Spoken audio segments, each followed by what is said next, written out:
Усім прывітанне яшчэ раз. Мы працягваем абмяркоўваць падзеі ў Беларусі і за яе межамі. І зараз на чарзе абмеркаванне з нашым выдатным гісторыкам і палітычным аглядальнікам Александром Фрыдманам. Добрый день, спадар Александр. Добрый день, спадар Дміцер, вітаю. Спадар Александр, скажите шчыра, вы там дамовіліся, я не знаю, не ведаю з кім там, з Коулом, з Тускам ці з Лукашенко, не, з Церцелем, каб вот нам такую тэму для сённяшняга эфира, бо не здарма ж вы ж менавіта на сёння і на гэты час эфир прызначылі. Не, гэта сапраўды супадзенне. У мяне яшчэ есть спадзяванне, што з людзьмі кшталту Церцеля мне ніколі дамаўляцца не прыйдзецца. Бо я не думаю, што гэта досыць прыемна.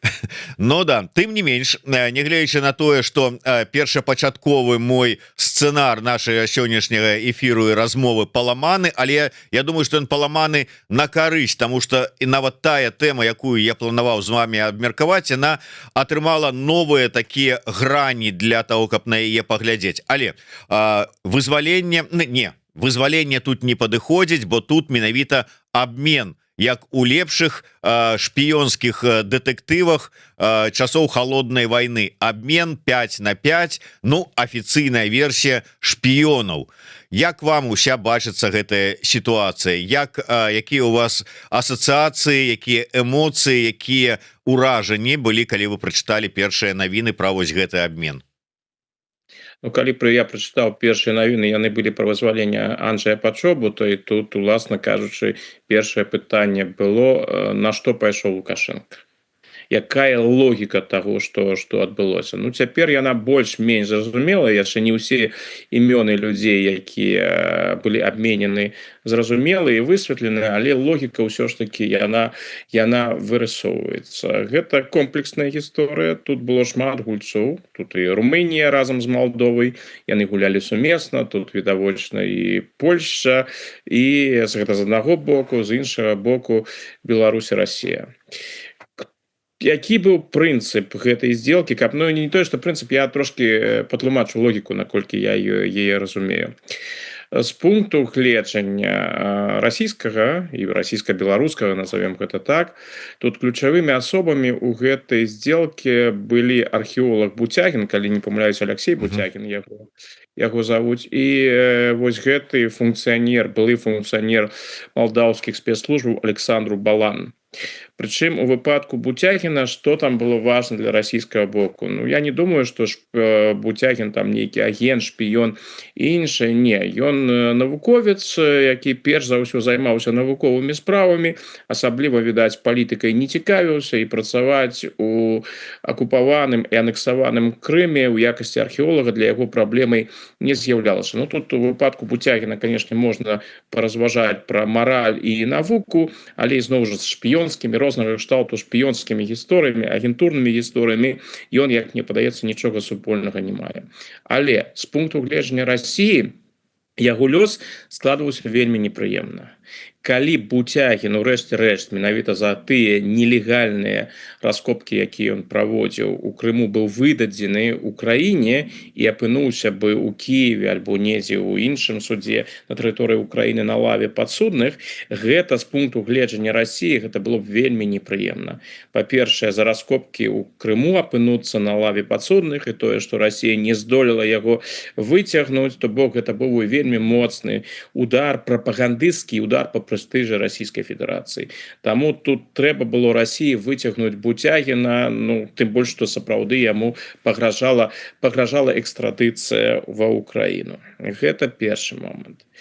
Іншая гісторыя, гэта малдаўска-румынская. Ну, Румынія тут адыгрывае хутчэй другасную ролю, гэта ўсё ж такі гаворка перш за ўсё пра Малдову.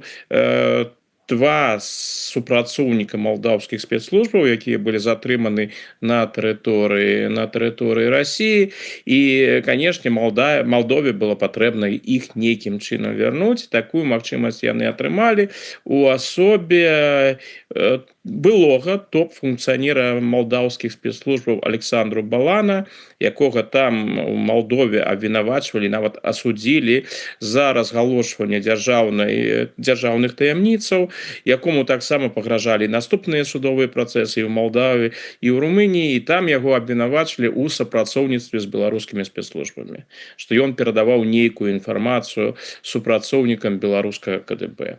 І тут мы пачынаецца гэтая беларуская гісторыя, альбо ўсё ж такі ў прынцыпе, я думаю, беларуска-расійская, бо не трэба выключаць, што Балан супрацоўнічаў з расійскімі спецслужбамі. Калі Балан у рэшце рэшт апынуўся бы ў Малдове, ну ён там апынуўся, Румынія яго перадала, ён быў арыштаваны ў Румынії, быў перададзены Малдове, то судовы працэс, ну можна не выключаць, што ўсё ж такі з пункту гледжання Мінска і Масквы гэта фігура не зусім такая ўжо дробязная, і выцягнуць яго было патрэбна. Яны баяліся, што ўсё, вось ён там апынецца, пачнецца судовы працэс, выцягваць будзе куды цяжэй. І таму трэба было скарыстацца гэтай магчымасцю. Ну а каб скарыстацца гэтай магчымасцю, каб увогуле гэтая канфігурацыя гэтай сделкі склалася, Лукашенку прыйшлося пайсці на вельмі важны крок і зацікавіць Польшчу, каб увогуле Польша пачала размаўляць наконт лёса Буцягіна, і відавочна гэтым крокам было вызваленне Анджэя Пачобута. З пункту гледжання, калі мы паглядзім на ўсіх гульцоў, якія прысутнічаюць, яны амаль усе выйгралі. Відавочна выйгралі. Расія ўсё ж такі вярнула Буцягіна, ім гэта вельмі важна. Малдова атрымала двух сваіх супрацоўнікаў выведкі, якія працавалі ў Расіі. Польшча атрымала Пачобута, і гэтым скончылася змаганне, шматгадовае змаганне Польшчы за вызваленне Пачобута. І відавочна, прынамсі сёння, ну мы не ведаем, як будуць разгортвацца далей падзеі, але на тыя кампрамісы і на тыя крокі, якія патрабавалі беларускія ўлады, тут і адмена розных санкцыяў, і гаворка пра тое, што за Пачобутам павінны прыехаць асабіста прэм'ер-міністр Туск альбо міністр замежных спраў Сікорскі, ну, відавочна, нічога такога не адбылося, і Пачобут вяртаецца ў Польшчу, так і не папрасіўшы ў Лукашэнкі памілавання, вяртаецца ў Польшчу як чалавек, які фактычна, па факту, лукашэнкаўскую сістэму перамог. Тыя планы, якія ў іх першапачаткова былі, яны з Пачобутам, яны іх рэалізаваць не змаглі. І тут знікае пытанне, ну а што атрымаў Лукашенка? Па факту так вяртаецца, напрыклад, напэўна, ён пераедзе ў Беларусь Балан. Наколькі ён быў важным агентам і крыніцай інфармацыі для беларускіх спецслужбаў, пытанне адкрыта. Але гэта ў свайго кшталту прафесійная годнасць. Вось ён на нас ён з намі супрацоўнічаў, ён на нас працаваў, ён перадаваў інфармацыю, мы сваіх не кідаем, нібыта, мы гэтага Балана выцягнулі. Што тычыцца астатняга, ну, можа, нешта атрымае Лукашенка ад Расіі. Усё ж такі Расіі ён у гэтым сэнсе дапамог. Расію абсалютна не цікавіць лёс Пачобута. Гэта для Расіі другаснае пытанне. Расіі патрэбны быў Буцягін. І з дапамогай лукашэнкаўскага кроку па вызваленні Пачобута расіяне Буцягіна атрымалі.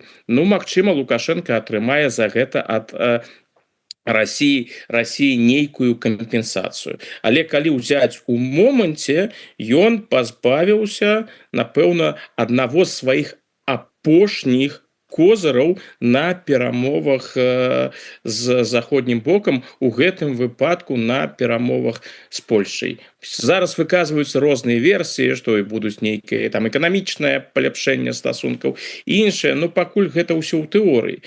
Паглядзім. Факт на дадзены момант ён вельмі просты. Лукашенка хацеў пэўна, ну прынамсі заявы той жа беларускай дзяржаўнай прапаганды сведчаць пра тое, жадаў атрымаць за Пачобута куды больш. Ну, а ўрэшце рэшт прыйшлося ахвяраваць Пачобута, каб увогуле склалася канфігурацыя гэтай досыць звычайнай, хаця і цікавай шпіёнскай здзелкі. Я удакладню, вы сапраўды вось важна адзначылі, троху апярэдзіўшы, як звычайна мяне, то бок вы ўзгадалі, што за пачобута Лукашенко спрабаваў, ну невядома што там атрымаць, хочаце пачобута, хай Туск прыязджае, Сікорскі прыязджае, гандаль вёўся, як слушна заўважае Туск цягам некалькіх гадоў наконт вот вызвалення гэтага чалавека, і выходзілі іншыя людзі, а тут стаяў Лукашенко у пазіцыі ніякая, вот што ён там хацеў па выніку дамагчыся, незразумела. І я хацеў спытацца, як так склалася, што яго менавіта ў гэтую канфігурацыю обмена шпіёнамі уключылі. Ну то бок можна ж было і в іншую неяк включыць і не, а тут атрымліваецца, што не тое, што Лукашенко захацеў і знайшлі канфігурацыю, падчас якой, умоўна кажучы, там же все казалі про тое, што пачобут не хоча з'язджаць з Беларусі, што ён катэгарычна супраць, каб яго там вызвалялі, і кажуць, ну ён же не хочаць, як же ж мы яго тут адтуль типа адправім. І вось знайшлі такую канфігурацыю, каб вот хочаш не хочаш, это обмен, мы цябе просто вывозім. Атрымліваецца не. Атрымліваецца, што Лукашенку, як я думаю, любіць сказаць, паставілі на калені, правда, не захад у дадзенай сітуацыі, а Москва, і прымусілі зрабіць тое, што трэба Москве, і аддаць той козыр, які ён бярог для нечага іншага. Я думаю, што яго было шэраг магчымасцяў, дзе ён разважаў пра тое, на што можна адмяняць пачобутак. Гэта ўсё выглядае цынічна, но логіка, мне падаецца, сапраўды досыць цынічнай. Там гэтыя варыянты разглядаліся. Мы ўжо шмат на працягу усіх гэтых гісторый з беларускімі палітвязнямі разважалі пра тое, што ёсць палітвязні, якія маюць асаблівы статус. І вось за гэтых палітвязняў з асаблівым статусам Лукашенко заўсёды разлічваў атрымаць нешта асаблівае. І ён выкрэсліваў пачобута, відавочна выкрэсліваў з гэтага амерыканскага напрамку, вырашыўшы для сябе не, просто так амерыканцам я пачобута не перадам, пачобут мне яшчэ спатрэбіцца, гэта асаблівы вязень для Польшчы, і калісьці прыйдзе момант, калі я смагу беспяхова яго на нешта абмяняць на польскім напрамку. І вось гэтыя гульні вяліся досыць працяглы час. І тут Лукашенко, мне падаецца, у рэшце-рэшт перайграў самога сябе. Бо тая камбінацыя, на якую ён разлічваў з Польшчай, вось гэтая такая простая, мы вам яго, а вы нам там адкрываеце памежныя пераходы, адмяняеце пэўныя санкцыі, іншыя. Гэта так не спрацавала. Яно так вось на такім узроўні не спрацавала. Магчыма, Лукашенко зараз апынуўся ў такой сітуацыі, што для яго гэта адна з працоўных версій, так мовіць, што гэта нават амаль і апошні момант быў бы нешта сур'ёзнае атрымаць у выпадку пачобута. Калі амерыканцы ціснуць і кажуць, што павінны вызвалены быць усе, дык Лукашенко разумеў, так ці інакш, рана ці позна я вымушаны буду выпусціць пачобута і па пагадненні з амерыканцамі. І тады я ад Польшчы, магчыма, увогуле нічога не атрымаю. А зараз у гэтай камбінацыі, гэта зусім не тое, відавочна не тое, што ён хацеў бы атрымаць, але ўсё ж такі лепш, чым увогуле нічога. Ну і акрамя таго, мы не ведаем, якую ролю тут адыграла Расійская Федэрацыя, бо я так разумею, я не тое, што разумею, я не выключаю, што Лукашенко, мабыць, і сыграў больш актыўную ролю, чым гэта было падчас іншага знакамітага абмену, калі выйшлі на волю расійскія палітвязні, Карамурза, Яшын, Лукашенко таксама паўдзельнічаў, калі вызвалілі грамадзяніна Федэратыўнай Рэспублікі Германіі Рыка Крыгера, затрыманага ў Беларусі і якога прысудзілі да вышэйшай меры. То тут у Лукашэнкі была, так бы мовіць, такая невялікая эпізадычная роля, якую ён адыграў. Зараз яго роля была больш сур'ёзнай, але не выглядае так, што ён быў менавіта тым чалавекам, які вырашаў усе пытанні. Я думаю, што ціск Масквы і ўплыў Масквы, маскоўскіх сяброў, ён быў, прынамсі, вельмі моцны, а можа і вырашальны. Ну але я так разумею, асабліва ну так бы мовіць абменнага фонду з таго з боку беларуска-расійскага шмат не было, тому что вот нібыта шпіёнаў на шпіёнаў, але ладно, там малдаване, якія маюць дачыненне да спецслужбаў Молдовы, а з польскага боку гэта пачобут, які ні ў якім разе не шпіён, і монах кармеліт Гжегаш Гавел. Яго-то абвінавацілі, безумоўна, у шпіянажы, але відавочна, што ну ніякім шпіёнам ён не быў.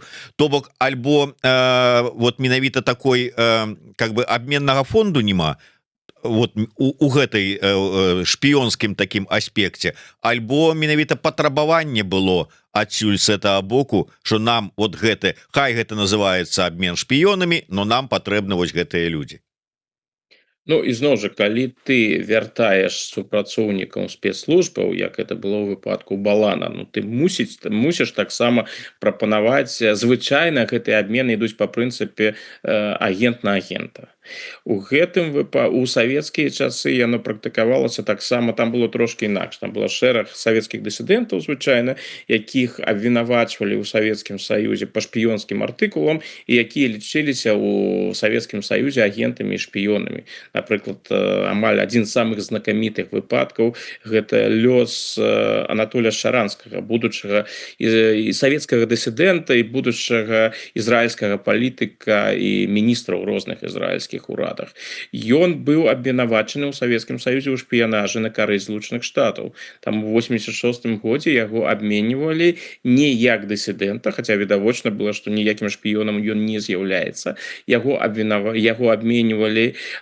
як на шпіёна, на тых шпіёнаў Савецкага Саюза і іншых краінаў усходняга блоку, якія сапраўды папаліся, якія трапіліся, якія былі там арыштаваны, абвінавачаны ў шпіянажы. Тут для таго, каб вызваліць таго ж Балана, каб атрымаць его, трэба было падкрэсліваць, яны гэта падкрэсліваюць, што гаворка ідзе пра людзей, якіх абвінавачваюць у шпіянажы. Акрамя таго, калі ты кагосьці абвінаваціў у шпіянажы, ён праходзіць сябе як шпіён, ну тады дадатковы аргумент, каб патрабаваць вяртання уласных шпіёнаў і агентаў. Бо відавочна, што на тэрыторыі Еўразвяза зараз хапае тых людзей, якія супрацоўнічалі з Расійскай Федэрацыяй, ну, меншай ступені, конечно, з Беларусю, з Расійскай Федэрацыяй, якіх арыштоўваюць, якія трапляюць за краты, і ў розных выпадках Расія прымае рашэнне гэтых людзей вяртаць. Што тычыцца Бутягіна, ну, Бутягін гэта асаблівая гісторыя. Я думаю, што ўяўленне пра тое, што расійскі археолог за тое, што ён працаваў на тэрыторыі Крыма, што ён апынецца на лаве падсудных ва Ўкраіне, гэта для Пуціна ну настолькі жахліва, настолькі не тое, што жахліва, гэта настолькі непрыемна, гэта настолькі паказвае слабасць Расійскай Федэрацыі, што Расія гатова была зрабіць, уласна кажучы, ўсё, каб гэта адбылося. Ну і тут гэта проста было, напэўна, пытаннем націснуць на Лукашэнку, каб ён пагадзіўся. Ну, конечно, ён будзе там выходзіць, падкрэсліваць гуманітарныя аспекты, напэўна, скажа пару словаў пра Бутягіна, што мы выцягнулі гэтага пачэснага чалавека, якога там ні за што схапілі, іншае. Вось так мы рыхтуем, вось так мы кіруемся гуманнымі поглядамі, але ж прынамсі зараз не выглядае так, што ён можа быць на 100% задаволены. Ну, урэшце, што значыць задаволены? Ён там пра сябе лічыць, ну, вось гэтым разам не атрымаў тое, што патрэбна. Але ізноў жа, такіх выпадкаў, такіх расчараванняў у Лукашэнкі хапала. Тым больш, што ён палітык спрытны і, напэўна, тое, што ён страціў у выніку абмена пачобута, паспрабуе атрымаць свайго боку ад Расійскай Федэрацыі за тое, што ён ім сапраўды дапамог. Ну, сапраўды, да. З іншага боку, безумоўна, правільна паступае той же самы МЗС Германіі, які ў чарговы раз звярнуўся да грамадзянаў сваёй краіны, каб яны, ну, скажем, пазбягалі візітаў у Беларусь. Бо невядома, хто стане ў гэтай сітуацыі чарговай ахвярай і вось таким вось папоўніць гэты абменны фонд для лукашэнкаўскага рэжыма. Наколькі немцы прыслухаюцца, як думаеце? Ну і зноў жа, што тычыцца звычайных турыстаў, калі яны жадаюць наведаць Беларусь, гэта іх асабістая справа. Іншая рэч, калі нехта накіроўваецца ў гэтую краіну з камерцыйнымі метадамі, іншымі у гандлёвых мэтах, калі яку дасылаюць там нейкія канцэрны, прадпрыемствы, іншае, тут жа трэба падкрэсліць, што канешне ёсць санкцыі, ёсць абмежаванні, але гэта ж не 100% абмежаванні на гандаль, і безумоўна у камерцыйнай галіне таксама сувязі працягваюцца. Калі нейкае нямецкае прадпрыемства, напрыклад, пасылае кагосьці у Беларусь, ну яны павінны, і яны гэта робяць, звычайна яны гэта робяць, яны прадстаўляюць сваім супрацоўнікам неабходную інфармацыю. А гэта менавіта тая інфармацыя, якая друкуецца на сайце МЗС Федэратыўнай Рэспублікі, і там падкрэсліваюцца, якія могуць быць пагрозы, якія могуць быць выклікі, як трэба сябе паводзіць, чаго трэба пазбягаць. Такога ж кшталту ёсць паведамленні адносна амаль усіх краінаў гэтага свету. Ну, прынамсі, ўсіх тых, якія знаходзяцца па-за межамі еўразвяза. Ды, нарэчы, што тычыцца еўразвяза, таксама ёсць. І ўжо ў адпаведнасці з тым, што там стаіць, кожны робіць для сябе выснову, ці бяспечна такая паездка ў Беларусь, альбо небяспечна. Ну і па-ранейшаму ёсць людзі, якія з камерцыйнымі мэтамі ездзяць, а што тычыцца турыстаў, рознага кшталту турыстаў, альбо тых, хто з прыватнымі мэтамі ездзіць у Беларусь, ну гэта іх асабістая справа. Ну і зноў жа, калі з імі ў Беларусі нешта адбываецца, то у нямецкага МСС няма іншых магчымасцяў, каб спрабаваць гэтым людзям дапамагаць і спрабаваць іх выцягваць. Калісьці гэта атрымліваецца, калісьці гэта досыць складана. Таму ж Рыка Крыгеру, грамадзяніну Германіі, якога абвінавачвалі ў тэрарызме, у супрацоўніцтве з украінскімі спецслужбамі, падрыхтоўка рознага рода там выбухаў на тэрыторыі Беларусі.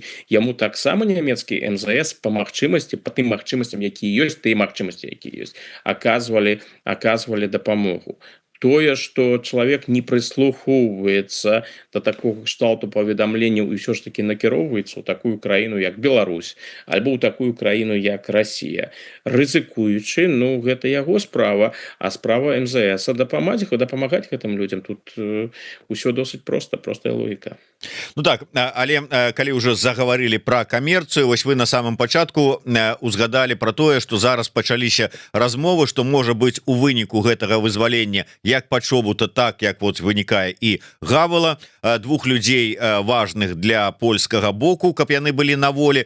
Зараз гэтыя перашкоды знятыя і магчыма будуць нейкія налажванні адносінаў як мінімум паміж Мінскам і Варшавы.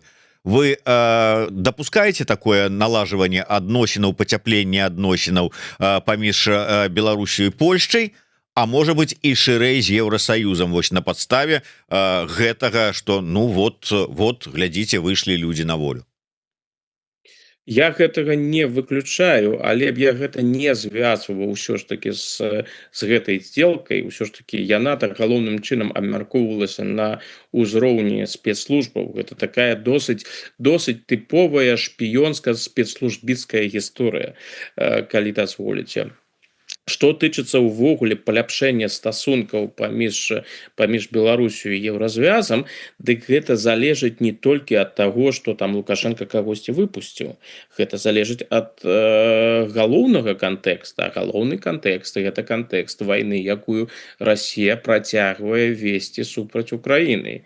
І тут нейкага аптымізма наконт таго, што гэта вайна бліжэйшым часам можа скончыцца, гэтага аптымізму ў Еўропе на дадзены момант няма. Сітуацыя тая ж самая, баявыя дзеянні працягваюцца, вайна ідзе. Лукашенко як Расію падтрымліваў, так яе і падтрымлівае. Прынцыпова на дадзены момант нічога не змянілася. Тое, што мы бачым, і тое, што зараз патрапіла ў інфармацыйную прастору, гэта тое, што кантакты ішлі на ўзроўні спецыяльных службаў. Яны падрыхтавалі гэтую сделку, і ўрэшце рэшт было прынята палітычнае рашэнне у Варшаве, у Бухарэсце, у Кішынёве, у Маскве і у Мінску. Ці гэта такая лакальная гісторыя, ці будзе працяг, пытанне адкрытае. Калі мы паглядзім вось абмен, які быў яшчэ напрыканцы прэзідэнцкага тэрміна Джо Байдена, а што там змянілася карэнным чынам у адносінах, напрыклад, еўрапейскіх краінаў, які ўдзельнічалі ў гэтым абмене, і расійскай федэрацыі, нічога не змянілася. Гэтую сделку правялі, адны вызвалілі адных, іншыя вызвалілі іншых, на гэтым усё скончылася. Так што пакуль я б не рабіў бы такіх сур'ёзных высноваў. Спецслужбы сваю працу зрабілі. Яны падрыхтавалі адпаведную канфігурацыю, палітычнае кіраўніцтва з гэтай канфігурацыі пагадзілася. Наступныя крокі, тут усё пакуль адкрыта. І я не чакаю нейкага істотнага паляпшэння стасункаў паміж Мінскам і Варшавай, пакуль будзе працягвацца вайна ва ўкраіне. Калі вайна спыніцца і будзе выпрацоўвацца новая формула, новая мадэль стасункаў у Еўропе, ну тады магчымы розныя варыянты. Пакуль нічога такого якаснага я, шчыра кажучы, не чакаю. І не бачна, каб рыторыка нейкім сур'ёзным чынам змянілася, будь то з варшаўскага боку, будь з мінскага. Ёсць цікавы чыннік у гэтай сувязі, ён амерыканскі. То бок Джон Коул відавочна актыўна удзельнічаў у гэтай сделке і выкарыстаў той капітал, які ў яго ёсць, а менавіта стасункі з Лукашэнкам. Відавочна, гэтым напрамку амерыканцы падштурхоўвалі Мінск да адпаведных крокаў, і гэта зусім недарэмна і зусім не выпадкова, што Коул зараз зноў з'явіўся пасля працяглага маўчання, з'явіўся ў інфармацыйнай прасторы. Нават тым самым там і ёсць адкрытыя намёкі, можа будуць яшчэ і пэўныя заявы пра тое, што без амерыканскай дапамогі тут не адбылося.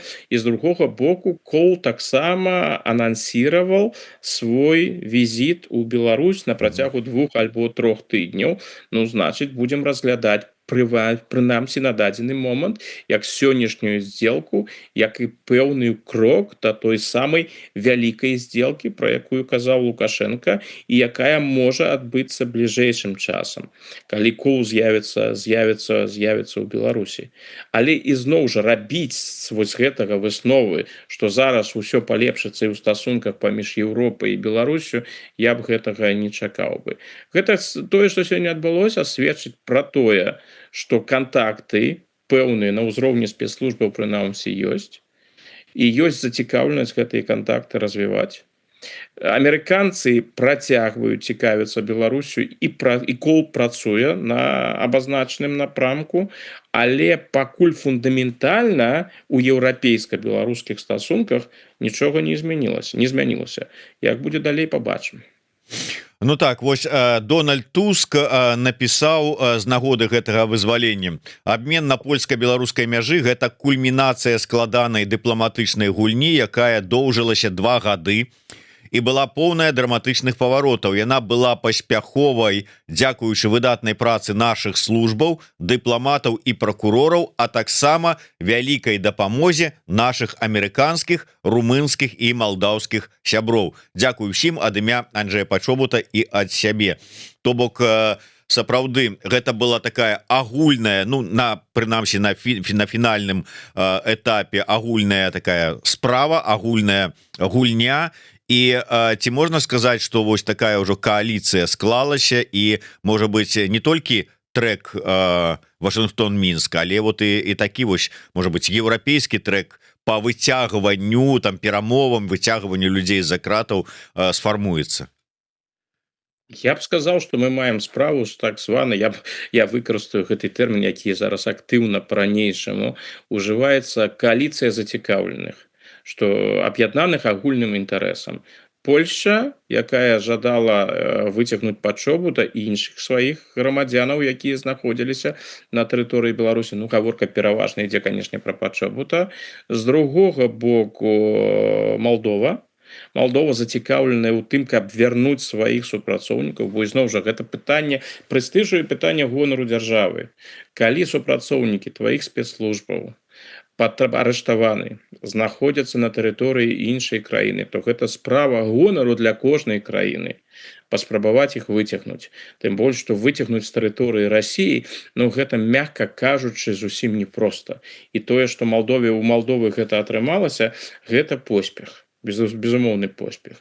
Акрамя таго, канешне, і Румынія. Ну, Румынія і Малдова у іх асаблівыя стасункі, і тое, што Румынія на розных напрамках усім, чым магчыма, гатовая Малдове дапамагчы, гэта таксама зразумела. Так што роля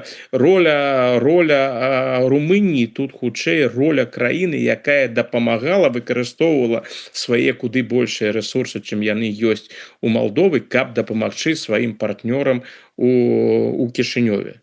А што тычыцца амерыканцаў, ну, не скарыстацца амерыканскім рэсурсам было б недарэчна. Тым больш, што ў Коула ёсць свае падыходы. Ён канал сувязі з Лукашэнкам, праз яго можна перадаваць інфармацыю. Ён так ці інакш прадстаўнік прэзідэнта Трампа.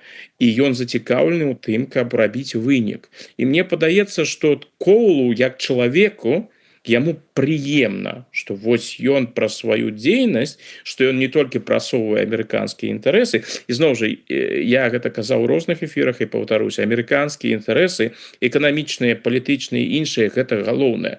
Але калі атрымліваецца, акрамя іншага, яшчэ і вызваліць людзей, зрабіць вось такі добры гуманітарны крок, Коулу гэта прыемна. Ён выглядае ў ролі чалавека, які вядзе перамовы з Лукашэнкам і вызваляе людзей у Беларусі, ён выглядае досыць арганічна, трэба сказаць. Ну вось у гэтым сэнсе і склалася. Думаю, што Коул давёў да Лукашэнкі, што амерыканскае кіраўніцтва, адміністрацыя Трампа жадае у тым ліку, каб гэты абмен адбыўся. Ну і Лукашенко, відавочна, гэты месседж зразумеў. Які тут фактор быў галоўны для Лукашэнкі? Там тое, што гэтую акцыю жадала правесці Масква, што яе жадалі правесці амерыканцы, што ён, магчыма, і разлічвае, ну, Румынія, не думаю, што для яго гэта так важна, тым больш Малдова, але ўсё ж такі Польша, можа, ён разлічвае праз гэты крок, ну, пайсці далей на супрацоўніцтва з Польшай, прынамсі, палепшыць стасункі. Я гэта не выключаю.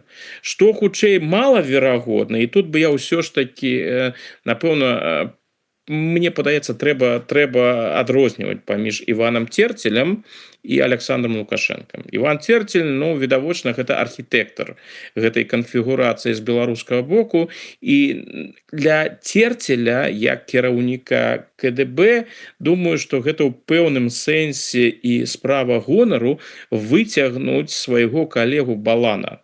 Тым больш, што ўсё ж такі такіх агентаў такога ўзроўня, так ці інакш, гэта быў адзін з кіраўнікоў малдаўскай спецслужбы ў свой час, Балан. Такога кшталту супрацоўнікаў, такога кшталту агентаў беларускага КДБ асабліва не было. І вось выцягнуць яго, вярнуць, гэта для КДБшніка Церцеля, наколькі я вось гэтыя пытанні і тэмы КДБшнага гонару разумею, было справай гонару. І таму у яго гэта ўрэшце рэшт атрымалася. Што тычыцца Лукашэнкі, наколькі цікавы лёс Балана Лукашэнку, наколькі Балан, напэўна, і напынецца ўрэшце рэшт у Беларусі, можа, нават будзе рыхтаваць кадры для камітэта дзяржаўнай бяспекі Беларусі і для знешняй выведкі Беларусі. Ну, паглядзім. Наколькі гэта для Лукашэнкі было важна, па шчырасці не думаю, што асабліва важна. Для яго ўсё ж такі пазбавіцца пачобута хутчэй за ўсё справа непрыемная. Але што значыць, зноў жа паўтаруся, што значыць непрыемна? Калі іншай магчымасці няма, Лукашенко шмат разоў дэманстраваў, што ён досыць прагматычны палітык.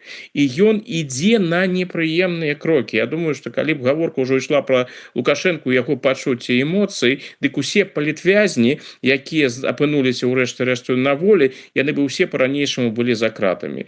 Ну, мяняюцца знешнепалітычныя часы, трэба ісці на непрыемныя крокі, разлічваючы атрымаць нешта больш сур'ёзнае. Ну вот сёння, напэўна, такі дзень, калі Лукашенко прыняў рашэнне, хутчэй непрыемныя для яго, але, магчыма, стратэгічна, я не выключаю гэтага, і досыць паспяховыя.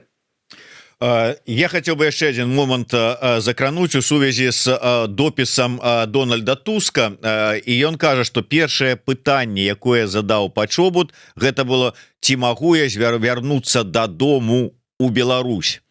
І Туск яму сказаў: гэта твоё рашэнне, ты цяпер вольны чалавек. Ну і было фото, дзе на Пачобут трымае свой беларускі пашпарт. Ну, маўляў, вот пашпарт ёсць, ну вольны чалавек, вярнуцца можа пры жаданні. Як лічыце, можа?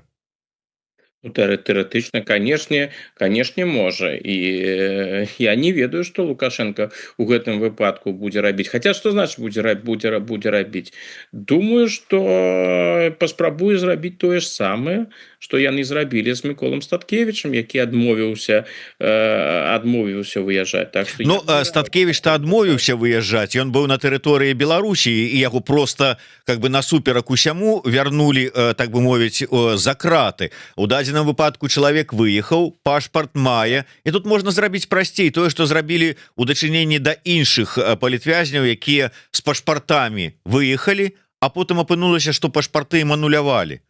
А с ануляваным пашпартам куды ты? Тебе просто банальна не ўпусцяць праз мяжу. Магчыма, што так, но акрамя таго, там же былі выпадкі тых, у кого волі, хто выязджаў увогуле без пашпартоў. Пайсці вось на такі крок, адабраць пашпарт, ну, не палічылі патрэбным. Зрабілі гэта досыць цывільна.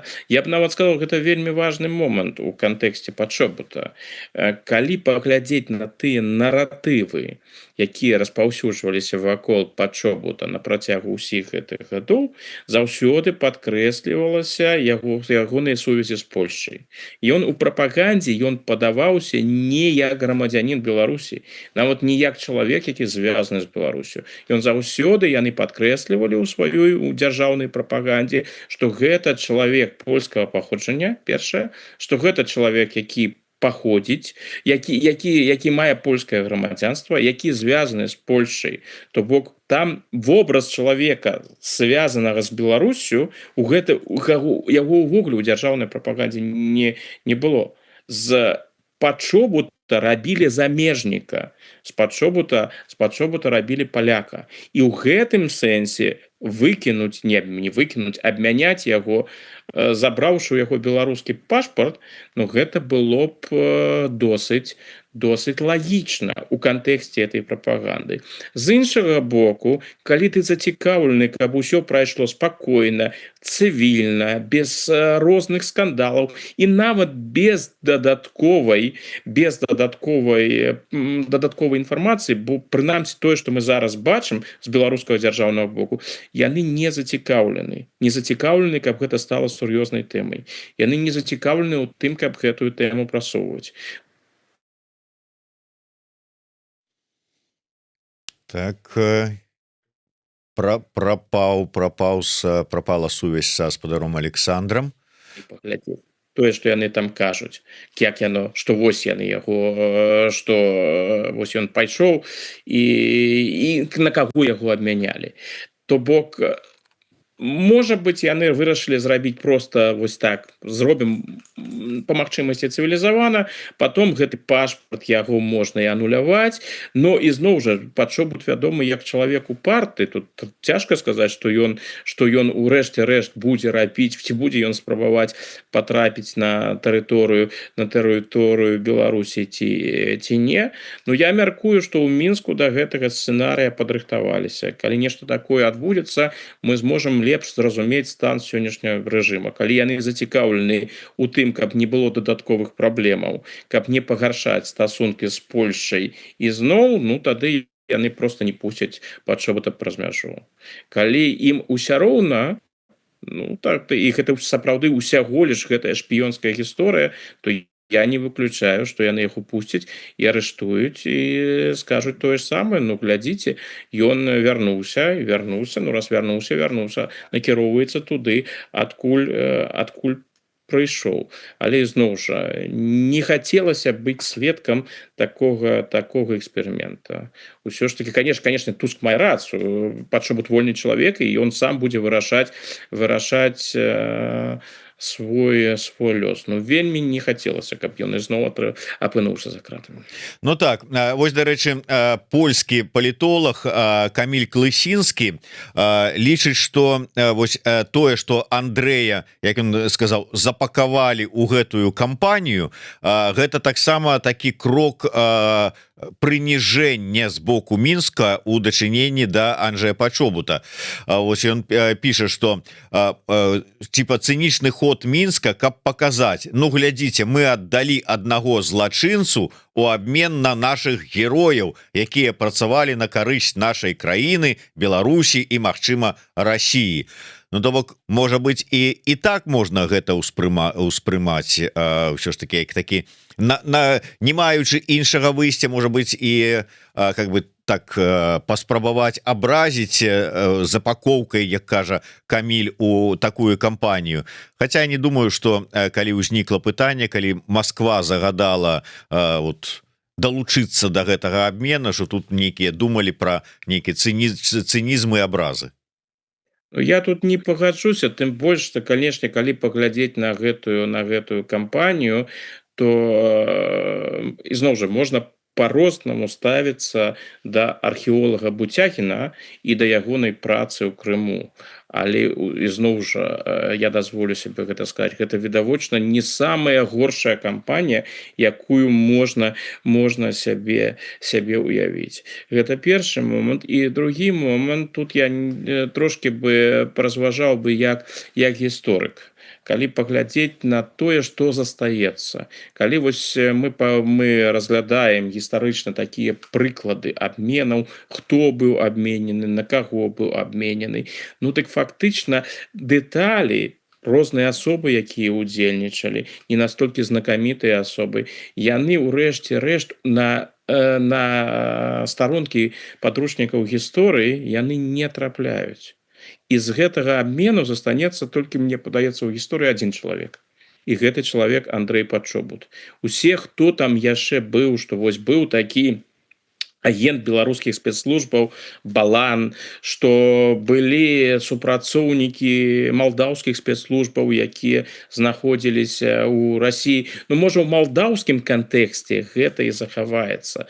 А калі паглядзець усё ж такі на больш з вялікай перспектывай, то застанецца менавіта Пачобут. Пачобут, якога не зламалі, Пачобут, які не гуляў па лукашэнкаўскім правілам, Пачобут, які ў рэшце рэшт прымусіў гэтую сістэму пазбавіцца сябе. Так што герой сённяшняга дня гэта відавочна Пачобут. І я думаю, што ён і застанецца як герой гэтага дня ў гісторыі. Ну так, ну і спадзяемся, што візіт Коула ў Мінск, які ён анансаваў праз 2-3 тыдні, адбудзецца, і адбудзецца выніковы, тая вялікая сделка, што там будзе, але для нас самае важнае, каб як мага большая колькасць людзей выйшла з-за кратаў. Ну і спадзяемся, што так яно і будзе. Думаю, што гэта будзе так, і тут можна толькі трошки парафразировать знакамітыя словы Віктора Януковича, менавіта «Кол паражняк не гонит». Бок звычайна тое, што Кол піша і пра што ён кажа, яно ўсё ж таки тут можна гэтаму давяраць. У яго словы звычайна са справамі не разыходзяцца. Так што у мяне таксама ёсць спадзяванне, што гэты візіт адбудзецца і што праз пэўны час у наступным месяцы значная колькасць, ну, у найлепшым выпадку усе беларускія палітвязні, якія яшчэ застаюцца за кратамі, апынуцца на волі. Ну так, і тут безумоўна толькі можна разважаць ці там марыць, ну там как бы меркаваць, што будзе далей, то бок з гэтых вызваленых людзей ці будуць дэпартаваныя ўсе, ці частка, ці ўсе бы застануцца ў Беларусі, ну будуць мець такую магчымасць, і ці стане працягам ўсё ж таки нейкае спыненне рэпрэсій, ці будзе гэта ўключана у спіс патрабаванняў Вашынгтона да Мінска. Ну гэтага я, шчыра кажучы, не чакаю, што там пачнуцца нейкія сур'ёзныя змены, што будуць патрабаваць адмовы ад курса рэпрэсіяў і перайсці, што Лукашенко на гэта пагадзіцца. У мяне спадзяванне хаця б на тое, што Лукашенко, і дарэчы, сённяшняя гэтая гісторыя з пашпартам пачобута, яна ідзе ў гэтым накірунку, што ў будучыні, калі Лукашенко будзе прымаць нейкія рашэнні, будзе ісці на нейкія крокі, ён прынамсі будзе задумвацца пра тое, а як на гэта адрэагуюць у Еўропе, як на гэта адрэагуюць у Злучаных Штатах. І ўжо гэта можа хай сабе і невырашальна ўплываць на сітуацыю. Як яно, дарэчы, і ўплывала ў савецкія часы, калі савецкія кіраўнікі, ў брэжнеўскую эпоху, канешне, не ў сталінскую, у брэжнеўскія часы, калі савецкае кіраўніцтва прымала рашэнне кагосьці кінуць за краты, альбо дэпартаваць з краіны, альбо ўвогуле не чапаць пакуль. Яны кожны раз разважалі, што гэта будзе каштаваць. А як яны адрэагуюць там на Западзе? Якая будзе рэакцыя? Чаго чакаць? І ў шэрагу выпадкаў гэта дапамагло. Усё ж таки савецкі рэжым, брэжнеўскі рэжым прымаў рашэнне, ну не будзем мы гэта рабіць, бо калі мы гэта зробім, ну добра, апынецца за кратамі той, хто з нашага пункту гледжання павінен там апынуцца, але мы можам у рэшце рэшт страціць. Вось гэтае пачуццё, што ад рэпрэсіяў можна яшчэ і страціць, гэтае пачуццё ў Лукашэнкі знікла самае апошняе ў 2020 годзе. Ну, можна спадзявацца, што прынамсі праз гэтыя кантакты са Злучанымі Штатамі гэтае пачуццё вернецца. І калі гэта будзе так, дык прынамсі праз кантакты з амерыканцамі сітуацыя з правамі чалавека ў Беларусі не пагоршыцца. Дзякуй вялікі. На сёння мы развітваемся, вітаючы на волі Анджэя Пачобута і чакаючы вызвалення усіх астатніх беларускіх вязняў. Да сустрэчы. Подписывайтесь на YouTube канал спадара Александра, ответим за свет, откажем за свет. Ну и безумоўна, не забывайте подписываться на YouTube канал Еврорада. До сустрэчы. Жыве Беларусь. Жыве.